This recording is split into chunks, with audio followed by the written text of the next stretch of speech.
A very hearty good morning to one and all.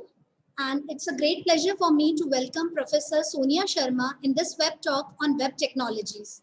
I am deeply thankful to our chairman, Reverend Sid Bhauji, and our director, Shri Hiru Bhauji, and our guiding and motivating principal, Dr. Dalima Parvani, to stimulate us regularly to organize such virtual events.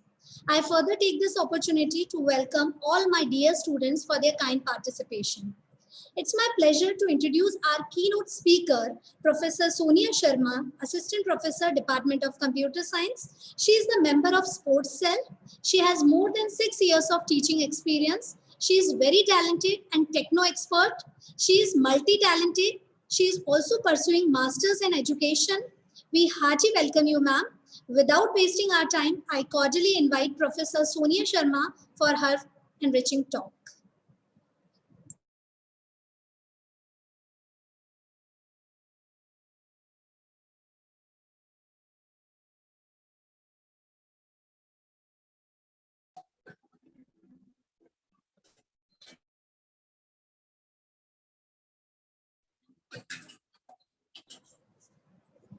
Good morning, girls. Thank you so much, ma'am. Good morning, ma'am. Good morning, dear girls. बच्चों, आज का जो topic है web talk का, that is web technology. और today इस scenario में web technology से अवेयर होना, वो किस तरीके से काम कर रही है ये जानना, ये बहुत ज्यादा जरूरी है, राइट? और इसी के साथ साथ आखिर हमारा ये इंटरनेट काम कैसे कर रहा है, इसके बेसिक थीम्स को जानना बहुत ज्यादा जरूरी हो गया है.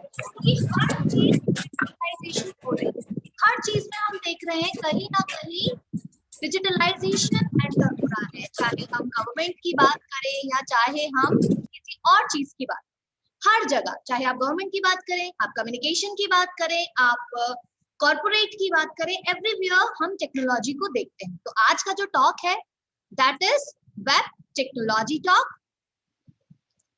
Today I am going to share the PPT with you.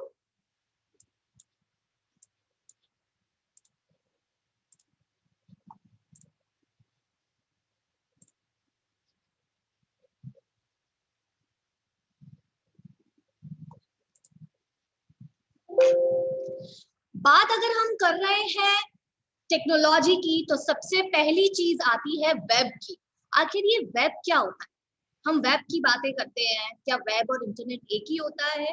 तो मैं सबसे पहले आपको बता दूं, वेब का मतलब होता है जब हम सारे कंप्यूटर्स का, सारे डिवाइसेस का एक नेटवर्क बनाते हैं. एक्चुअली ये एक कनेक्शन है. किस चीज के बीच का कनेक्शन है ये होता है डिवाइसेस के बीच का कनेक्शन. चाहे मेरा मोबाइल हो, लैपटॉप हो, कंप्यूटर हो, इन सब डिवाइसेस के बीच में जो कनेक्शन बनता है, जो नेटवर्क बनता है, उसे हम वेब कहते हैं, है ना? और हर एक इंडिविजुअल अपने वेब पेज को क्रिएट कर सकता है. अब बात आती है कि वेब पेजेस क्या होते हैं. तो मैं आपको बता दूं, वेब पेजेस ऐसे इलेक्ट्रॉनिक पेजेस होते हैं जिनमें हम टेक्स्ट, इमेजेस, वीडियोस या जो भी हम उसमें डालना चाहते हैं, जो भी हम अट्रैक्टिव चीजें उसके अंदर इंसर्ट करना चाहते हैं, वो सब हम डाल सकते हैं. बहुत सारे लोगों को ये कंफ्यूजन होता है कि वेब पेजेस क्या है, वेबसाइट क्या है, वेब क्या है और वेब पोर्टल क्या है. तो इस चीज को मैं सबसे पहले आपके साथ डिफरेंशिएट करवा दूं. जब हम बात एक सिंगल पेज की करते हैं, when we are talking about a single page, that is called web page. एक वेब पेज, फॉर एग्जाम्पल मैं अपना ब्लॉग लिखना स्टार्ट कर रही हूँ, तो अगर मैं अपना ब्लॉग लिखना स्टार्ट कर रही हूँ तो that will be my web page, right? अब उसमें मैं अपनी फोटोग्राफ डाल सकती हूँ, कुछ अपने वीडियोस डाल सकती हूँ, मैं कुछ उसमें रिटन टेक्स्ट डाल सकती हूँ, है ना? ये सब चीजों को इंसर्ट करके अगर मैं कुछ क्रिएट कर रही हूँ तो that will become my web page. लेकिन जब बहुत सारे वेब पेजेस मेरे कलेक्ट हो गए, फॉर एग्जाम्पल मैंने 10 पेजेस कलेक्ट करके बना लिए, अब उन सबको मैं बाइंड कर दूंगी, कंबाइन कर दूंगी, तो they will become what? Website. They will become website, right? और वेब पोर्टल क्या होता है? जब बहुत सारी वेबसाइट्स हो जाती है, जैसे आपने देखा होगा Madhya Pradesh portal, MP portal के बारे में सभी लोग जानते हैं, एमपी ऑनलाइन जनरली हम एग्जाम्स अगर देना चाहते हैं, कोई गवर्नमेंट एग्जाम्स, तो हम वहां पर जाके अपना एग्जाम फॉर्म फिल करते हैं, या आपकी यूनिवर्सिटी से कुछ डिटेल्स आती है तो आप एमपी ऑनलाइन में जाके अपना रिजल्ट चेक करते हो या अपना एनरोलमेंट नंबर निकालते हो, राइट? तो ये कैसे कर पाते हैं हम? This is because of web portal. तो एमपी ऑनलाइन वेब पोर्टल है जिसमें क्या है, मध्य प्रदेश में यूज होने वाली एजुकेशन से रिलेटेड जितनी भी वेबसाइट्स हैं उन सबका कलेक्शन रखा हुआ है, राइट? अब एक चीज और जानना बहुत ज्यादा जरूरी है, दैट इज हाइपरलिंक। हाइपरलिंक क्या होता है? हाइपरलिंक का मतलब होता है जब मैं टेक्स्ट, इमेजेस, वीडियोस, इन सब की मदद से चाहती हूँ कि मेरा एक पेज दूसरे पेज से लिंक हो जाए, तो ऐसे टेक्स्ट को हाइपर टेक्स्ट कहा जाता है और ऐसे लिंक को हाइपर लिंक कहा जाता है। जैसे मैं बटन दबाऊंगी तो फैन चल जाए, राइट? तो फैन का कनेक्शन किससे हुआ है? उस बटन से, राइट? इसी तरीके से अगर मैं एक टेक्स्ट पे क्लिक करती हूँ और वो टेक्स्ट मुझे किसी और पेज पर ले जाता है तो वो लिंक कहलाता है हाइपरलिंक, क्योंकि हम टेक्नोलॉजी की बात कर रहे हैं, हम कंप्यूटर की बात कर रहे हैं, तो उसमें उसको हम कहते हैं हाइपरलिंक। वर्ल्ड वाइड वेब जो है ये 1991 में टिम बर्नर ली ने सर्न जो ऑर्गेनाइजेशन है, this is a European organisation, ठीक है, European organisation for nuclear research. यहाँ पर सबसे ज्यादा ये फेमस ऑर्गेनाइजेशन है जहां पर सारे साइंटिफिक रिसर्च किए जाते हैं। वहां पर उन्होंने इस वेब को स्टार्ट किया था एक कंप्यूटर सिस्टम से कनेक्शन बिठाने का। अब मैंने आपको जैसे कि बताया कि इंटरनेट और वेब दोनों एक चीजें नहीं होती, ये जानना भी बहुत ज्यादा जरूरी है। जैसे मैंने अभी पिछली पीपीटी में आपको समझाया कि वेब का मतलब होता है जब हम बहुत सारी एक जैसी चीजों को कनेक्ट कर देते हैं, और इंटरनेट का मतलब होता है जब बहुत सारे कंप्यूटर्स, बहुत सारे डिवाइसेस, बहुत सारी चीजें मेरे साथ कनेक्ट हो जाती हैं नेटवर्किंग के थ्रू, उनकी इंटरकनेक्टिविटी हो जाती है, तो वो कहलाता है इंटरनेट। और वेब क्या हो गया? वेब में मैंने आपको बताया कि हम डॉक्यूमेंट्स बनाते हैं, वेब पेजेस बनाते हैं, वेबसाइट्स बनाते हैं, तो इन सब का कलेक्शन, इन सब डॉक्यूमेंट्स का जो कलेक्शन हो गया वो हो गया आपका वेब। आगे बढ़ते हैं। जब हम वेब टेक्नोलॉजी की बात करते हैं तो बहुत सारे लोगों के मुंह से आपने सुना होगा client word, server, web page, website, web development, web browser. तो ये टर्मिनोलॉजीज क्या होती है? So girls, what is client here?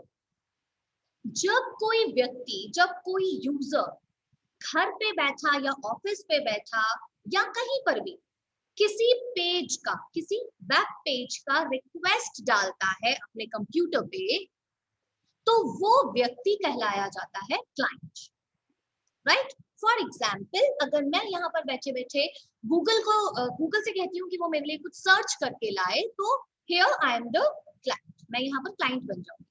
Now what is server? तो सर्वर एक ऐसा कंप्यूटर है, एक ऐसा प्रोसेसर है जिसके पास हमने सारी इंफॉर्मेशन को स्टोर करके रखा हुआ है, राइट? हम जब चाहे वहां से इंफॉर्मेशन को ला सकते हैं। तो वो जो सबसे टॉप ऑफ द, हम कह सकते हैं सबसे ऊपर नेटवर्किंग में सबसे टॉप पे जो कंप्यूटर है जहां से मुझे सारी इंफॉर्मेशन मिलने वाली है, उसे कहा जाता है सर्वर। वेब पेज मैंने आपको अभी बताया, एक सिंगल वेब पेज होता है, वेबसाइट्स कलेक्शन होती है वेब पेजेस की। वेब डेवलपमेंट का मतलब होता है जब आप कोई वेब पेज क्रिएट कर रहे हो, वेबसाइट्स क्रिएट कर रहे हो, तो जो उसकी पूरी प्रोसेस होती है वो कहलाई जाती है वेब डेवलपमेंट। ब्राउजर्स क्या क्या होते हैं? ब्राउजर्स होते हैं गर्ल्स क्रोम, मोजिला फायरफॉक्स, ये कुछ ऐसे सॉफ्टवेयर्स होते हैं, ये ऐसे एप्लीकेशंस होती है जिन्हें मुझे अपने कंप्यूटर में इंस्टॉल करना पड़ता है, ताकि इंस्टॉलेशन के बाद वो मेरे वेब पेज को, जिसकी मैं डिमांड कर रही हूँ एज अ क्लाइंट, वो उसको सर्वर से जाकर ढूंढ कर ला सके और मेरे पीसी पे, मेरे कंप्यूटर में उसको शो कर सके, तो वो कहलाया जाता है वेब ब्राउजर, राइट? आगे बढ़ते हैं। आखिर ये वेब वर्क कैसे करता है? हम जो ये बातें कर रहे हैं सारी, ये काम कैसे होता है? तो सबसे पहले तो आप ये सोच लीजिए कि आपने अपना एक वेब पेज बना लिया। वेब पेज आप HTML की मदद से बना सकते हैं। HTML का फुल फॉर्म होता है हाइपरटेक्स्ट मार्कअप लैंग्वेज। ये एक ऐसी लैंग्वेज है, एक आपको कोडिंग सीखनी पड़ती है, ठीक है, जिसमें आप अलग अलग टाइप के वेब पेजेस, वेबसाइट्स बनाना सीखते हैं with the help of codes, with the help of tags. इसकी टर्मिनोलॉजी आपको सीखनी पड़ती है। This is the basic terminology. अगर आप HTML नहीं सीख पा रहे हैं, आप कोडिंग नहीं सीख पा रहे हैं, तो आप बहुत सुंदर वेब पेज बनाने से चूक जाएंगे, आपको नहीं आएगा। इसके अलावा जब आपने वेब पेजेस बना लिए तो आपको उन्हें सर्वर पे जाकर स्टोर करना पड़ता है, राइट? यहाँ पे आप देख रहे हैं, सर्वर पे जाकर आपको स्टोर करना पड़ता है। ये HTML के कोड्स हैं, ये प्रोग्रामिंग स्क्रिप्ट है, कुछ इंपॉर्टेंट लैंग्वेजेस जो HTML को सपोर्ट करती है। अच्छा वेब पेज बनाने के लिए आप इनको सर्वर पे स्टोर कर देते हो, ठीक है? और जब भी मेरे जैसा क्लाइंट गूगल पे मोजिला फायरफॉक्स, सफारी, क्रोम या ओपेरा जैसे ब्राउजर का यूज करके लिखता है कोई भी चीज जो मुझे सर्च करनी है, वो रिक्वेस्ट सर्वर के पास जाती है। सर्वर उस पेज को अपनी मेमोरी में सर्च करता है और सर्च करने के बाद उस क्लाइंट को उस वेब पेज का रिस्पॉन्स प्रोवाइड कर देता है ताकि वो जान सके, इंफॉर्मेशन कलेक्ट कर सके। आगे बढ़ते हैं। वर्ल्ड वाइड वेब क्या है? तो वर्ल्ड वाइड वेब कंसोर्टियम है, ठीक है? इट इज अ ग्रुप, ठीक है? It is a group. ये कोई कंपनी नहीं है, ठीक है? ये कोई सेटअप नहीं है, ये कोई ब्राउजर नहीं है, ये ऐसी कोई भी चीज नहीं, ठीक है? ये एक स्टैंडर्ड होता है। स्टैंडर्ड का मतलब होता है कि यहाँ पर कुछ प्रोटोकॉल्स, कुछ रूल्स, कुछ ऐसी चीजों को एक बाउंड्रीज क्रिएट करी गई हैं ताकि क्या कर सके, कौन सी इंफॉर्मेशन कहाँ स्टोर करनी है, किस चीज को सेव करके रखा जाए, किसे ना सेव करके रखा जाए, उस चीज के लिए ध्यान से प्रोटोकॉल्स बनाए जाते हैं, ठीक है? अगर ऐसे रूल्स ना बनाए जाएं, चीजों को डिफरेंशिएट ना किया जाए कि ये एजुकेशनल वेबसाइट्स हैं या ये मटेरियलिस्टिक वेबसाइट्स हैं, ठीक है, तो क्या होगा, इतना इतना इंफॉर्मेशन हमारे सर्वर पे जाकर स्टोर हो जाएगा। और दूसरी चीज, कभी भी कुछ भी हम सर्च कर रहे हैं तो कुछ और उठ के आ रहा है, राइट? हम अपने बैग में भी जब बुक्स को संभाल कर रखते हैं तो एक ऑर्गेनाइज्ड वे में, एक टाइम टेबल के अकॉर्डिंग संभाल कर रखते हैं, राइट? हम अपनी डेली लाइफ के रूटीन को भी सिस्टमैटिक तरीके से चलाते हैं। तो यहाँ पर भी अगर हम इंटरनेट को, टेक्नोलॉजी को एक सिस्टमैटिक तरीके से चलाना चाहते हैं तो उसके लिए हमको वर्ल्ड वाइड वेब स्टैंडर्ड्स की जरूरत होती है, जो हमें डिफरेंशिएट कर सके कि कौन कौन सी चीजें कितनी इंपॉर्टेंट है और उनका डोमेन क्या होना चाहिए। बहुत सारे लोग इंटरनेट और इंट्रानेट के बारे में भी बहुत अच्छे से नहीं जानते। उनको लगता है इंटरनेट, वेब, इंट्रानेट ये सब चीजें एक जैसी होती हैं। तो मैं बता दूं कि यहाँ पर जो आप पीपीटी पे देख रहे हो सामने, ये तीनों चीजों का अलग से मैंने एक चार्ट यहाँ पे डाला है। ये तीनों ही चीजें अलग अलग होती हैं। वेब तो मैंने आपको बताया कि डॉक्यूमेंट सेव करने का एक तरीका है। इसके अंदर कौन कौन से डॉक्यूमेंट्स आप किस तरीके के सेव कर सकते हो वो तो आपको पता ही है। आप इमेजेस डाल सकते हो, वीडियोस डाल सकते हो, टेक्स्ट डाल सकते हो। लेकिन इंट्रानेट, इंट्रानेट क्या होता है? इंटरनेट के बारे में तो हमने बहुत बार सुना है, फिर भी एक बार हम रिकॉल कर देते हैं। इंटरनेट का मतलब होता है नेटवर्क में जब हम इंटरनेट कनेक्टिविटी लेकर आते हैं, इंटरकनेक्शन लेकर आते हैं अलग अलग डिवाइसेस के बीच में, ठीक है? किस लिए लेकर आए गए हैं हम इंटरनेट? ताकि कम्युनिकेशन कर सके, हम हर एक व्यक्ति से हम कम्युनिकेट कर सके, ठीक है? ये पब्लिक इंफॉर्मेशन होती है, आप कुछ भी चीजें इसके अंदर डाल सकते हो। फॉर एग्जाम्पल आपने देखा है फेसबुक पे या व्हाट्सएप पे आप अपनी पर्सनल फीलिंग्स शेयर करते हो, वीडियोस शेयर करते हो, ठीक है? तो this is because of internet. लेकिन इंट्रानेट क्या है? इंट्रानेट का मतलब होता है जब किसी पर्टिकुलर ऑर्गेनाइजेशन के साथ हम चाहते हैं कि सिर्फ ऑर्गेनाइजेशन ही कम्युनिकेट करे। फॉर एग्जाम्पल, अगर एक आईटी कंपनी है और वो आईटी कंपनी चाहती है कि अगर मेरे जो वर्कर्स हैं वो यहाँ वहां फिजिकली मूवमेंट ना करे, वो एक फाइल को नेटवर्किंग फाइल में स्टोर कर दे और वो फाइल जो है हर कोई एक्सेस कर सके, तो ऐसे कनेक्शन को, ऐसे नेटवर्क को हम इंटरनल कनेक्शन कहते हैं, जिसे कहा जाता है इंट्रानेट। एक बिल्डिंग में एक ऑर्गेनाइजेशन के बीच में अगर आप कम्युनिकेशन करना चाहते हो तो दैट इज कॉल्ड इंट्रानेट। अब एक्स्ट्रानेट क्या है? अगर आप चाहते हो कि आप एक ऐसी सप्लाई चेन बनाओ जिसमें आप बिजनेस को प्रमोट करना चाहते हो, राइट आप चाहते हो कि मेरा जो बिजनेस है वो ज्यादा से ज्यादा एक्सपैंड हो, तो ऐसी जो वेबसाइट्स होती हैं या ऐसा जो इंटरनेट कनेक्शन होता है उसे कहा जाता है एक्स्ट्रानेट। राइट आगे बढ़ते हैं। कम्युनिकेशन वेब पे कैसा होता है, मैंने आपको अभी बताया था कि web server is a place जहां पर सारी इंफॉर्मेशन स्टोर्ड होती है। ठीक है, और ये मल्टीपल पीसीज हैं, अलग अलग क्लाइंट्स हैं जो अलग अलग वेब पेजेस का डिमांड करते हैं। जैसे ही कोई डिमांड सर्वर के पास जाती है, वो उन वेब पेजेस को सर्च करके इन क्लाइंट्स की डिमांड को फुलफिल करता है और उन तक वो आईपी एड्रेस भेजता है जहां पर वो पेज स्टोर्ड है।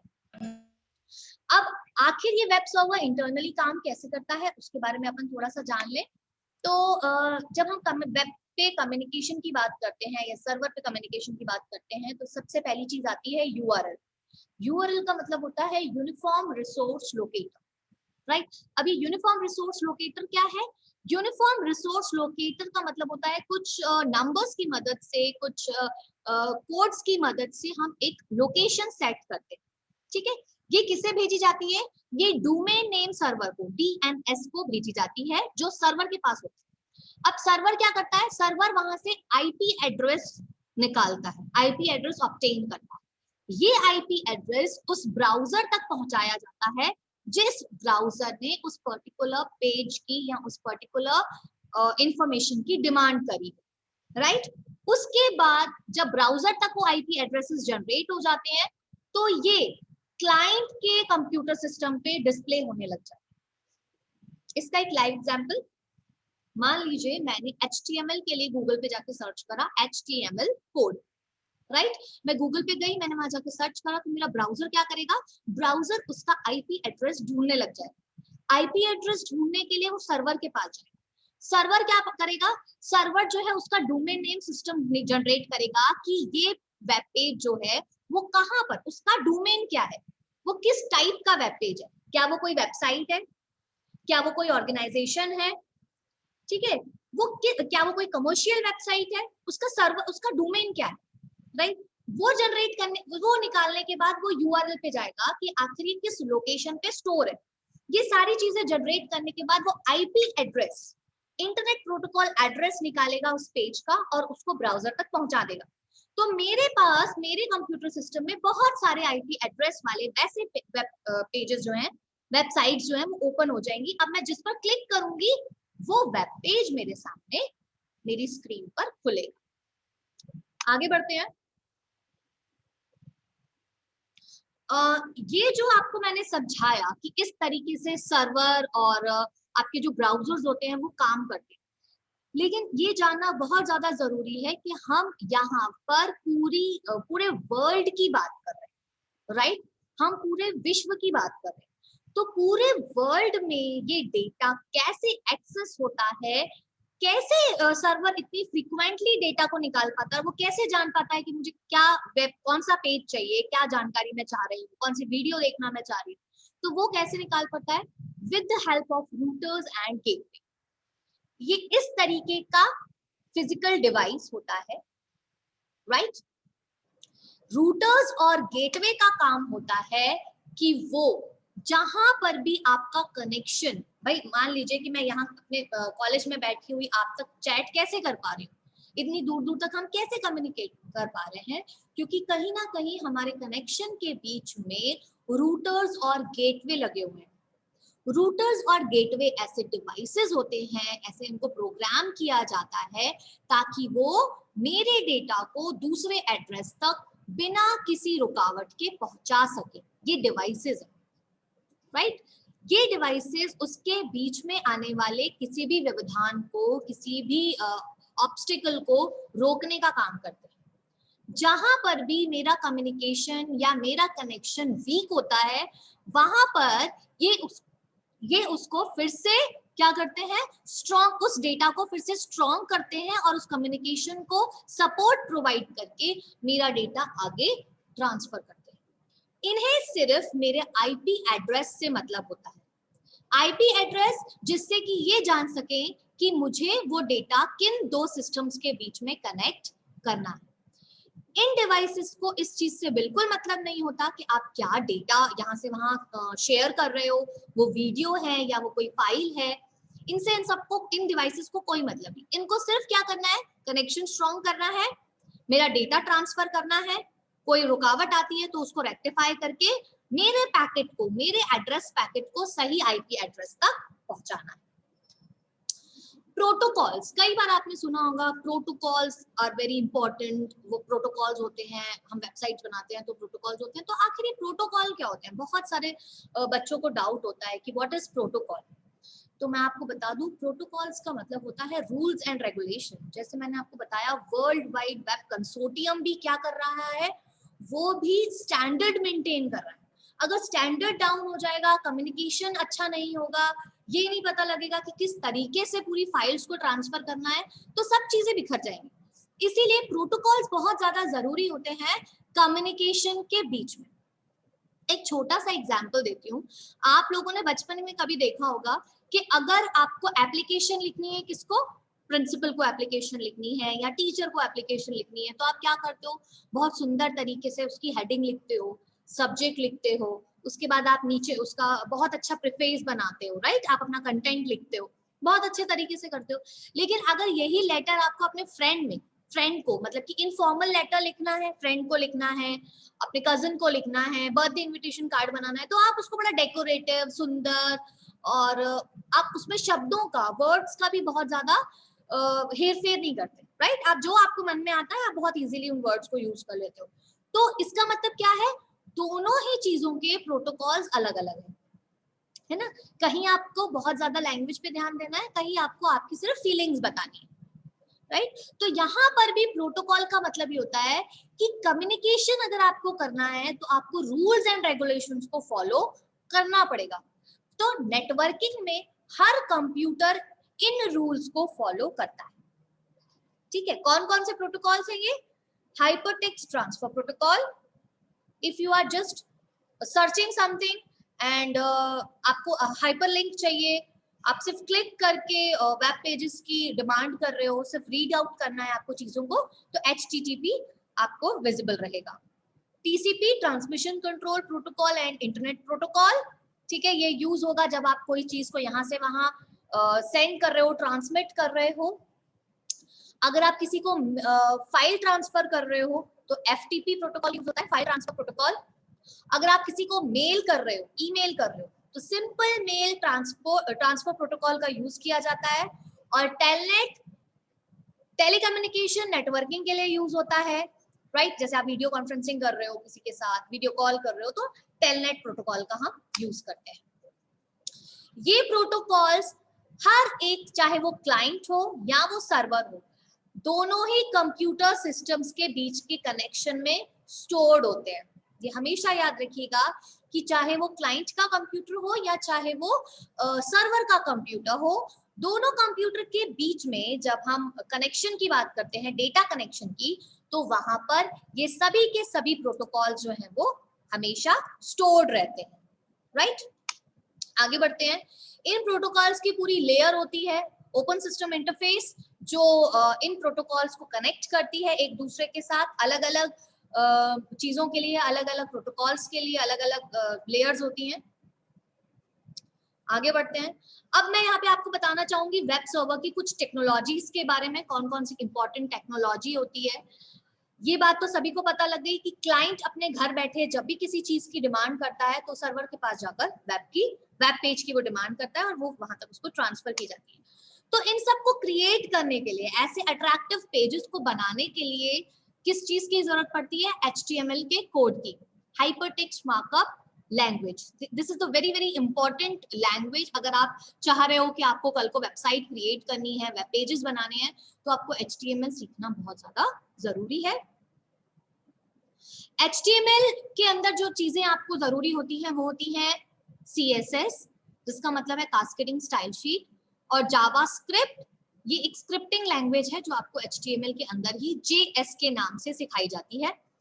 HTML में जहां आप बेसिक कोड्स क्रिएट करते हो, वेब पेजेस क्रिएट करते हो, एक लेआउट तैयार करते हो, राइट, आपकी स्टैटिक वेब पेजेस तो तैयार हो ही जाते हैं।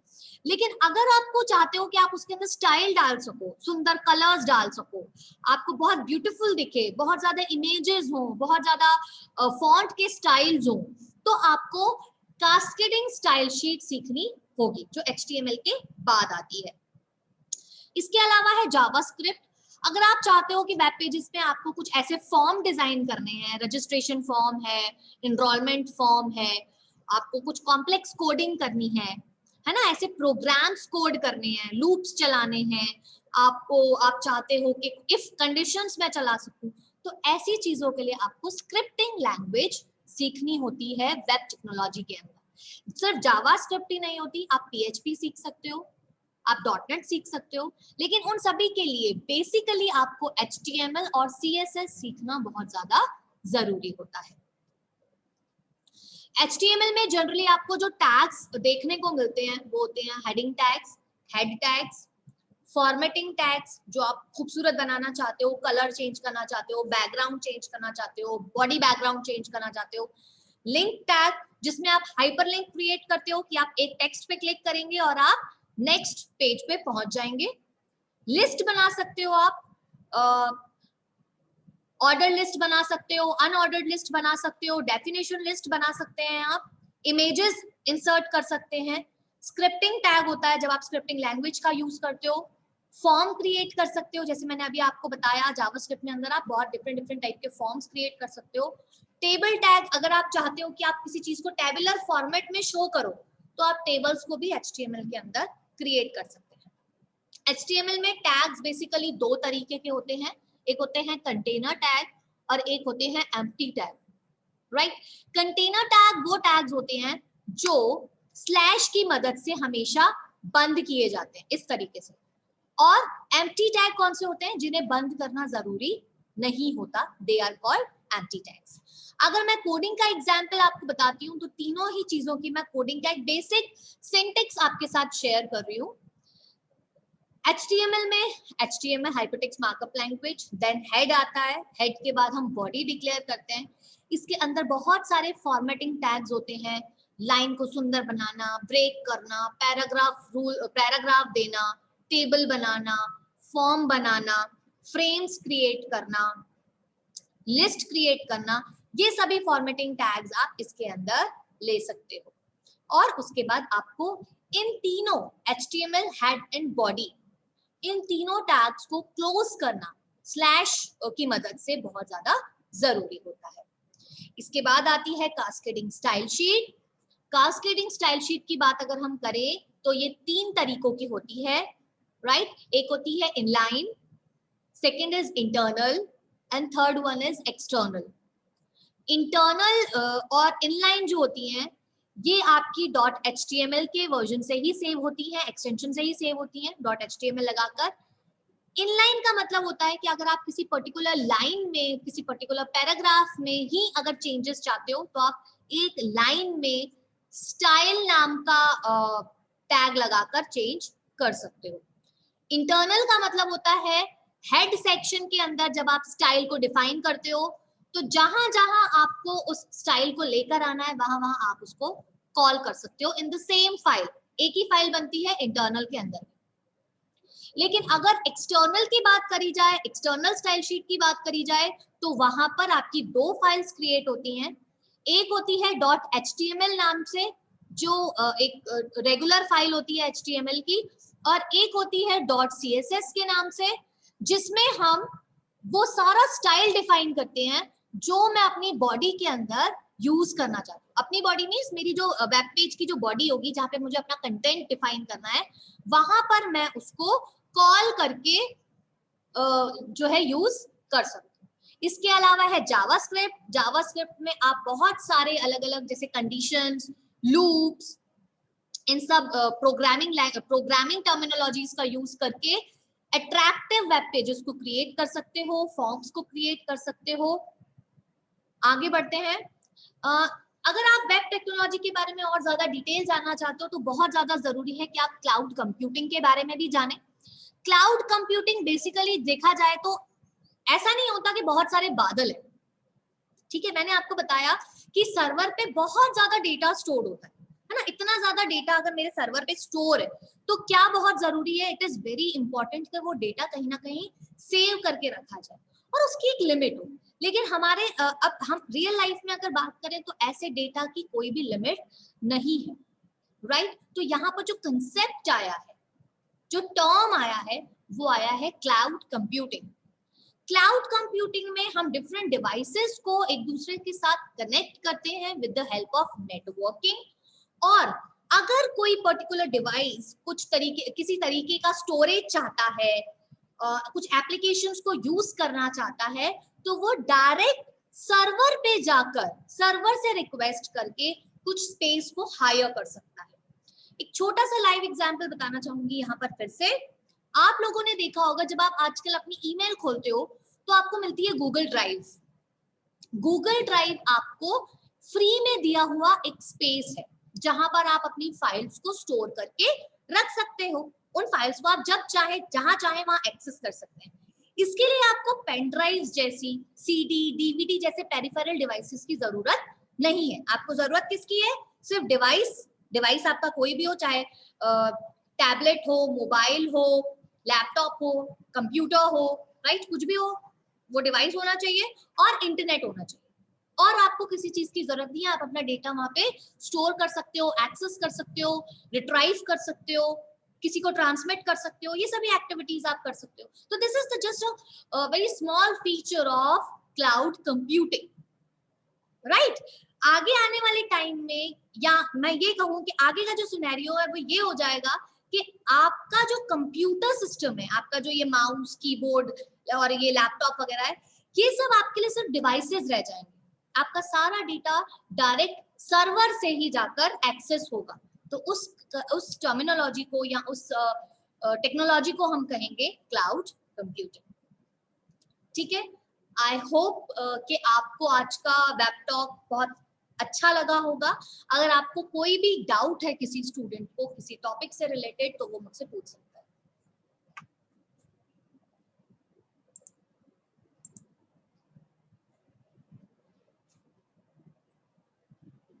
किसी को कोई डाउट? Yes ma'am. आज मैम ये CSS एक बार और बता दीजिए, जो HTML, CSS और जावा स्क्रिप्ट था। बेटा देखो, HTML एक सिंपल कोडिंग होती है जिसमें हम टैग्स का यूज करते हैं, राइट। और उन टैग्स में क्या होता है, अलग अलग छोटी छोटी प्रोग्रामिंग होती है। फॉर एग्जाम्पल, अगर मैंने P लिख दिया तो ये पैराग्राफ टैग है। अगर मैंने BR लिख दिया तो ये ब्रेक रूल, मतलब मेरी जो मैं पैराग्राफ लिख रही हूँ वहां बीच में कहीं पे भी मैंने BR लगा दिया तो मेरी लाइन चेंज हो जाएगी। लेकिन अगर मैं CSS की तरफ चाहती हूँ तो ये CSS सिर्फ मुझे स्टाइल्स की बात करता है। कैसा स्टाइल? किसी का कलर चेंज करना, अगर मैं बॉक्स ले रही हूँ तो बॉक्स का बैकग्राउंड चेंज करना, बॉक्स की बॉर्डर को चेंज करना, बॉर्डर का कलर चेंज करना, बॉर्डर को पतला या मोटा करना, है ना। अगर मैं वेब पेज की बॉडी की बात कर रही हूँ तो उसके कलर्स चेंज करना। सिर्फ स्टाइल की जहां बात आती है वहां पे कास्केडिंग स्टाइल शीट आता है। और जहां पर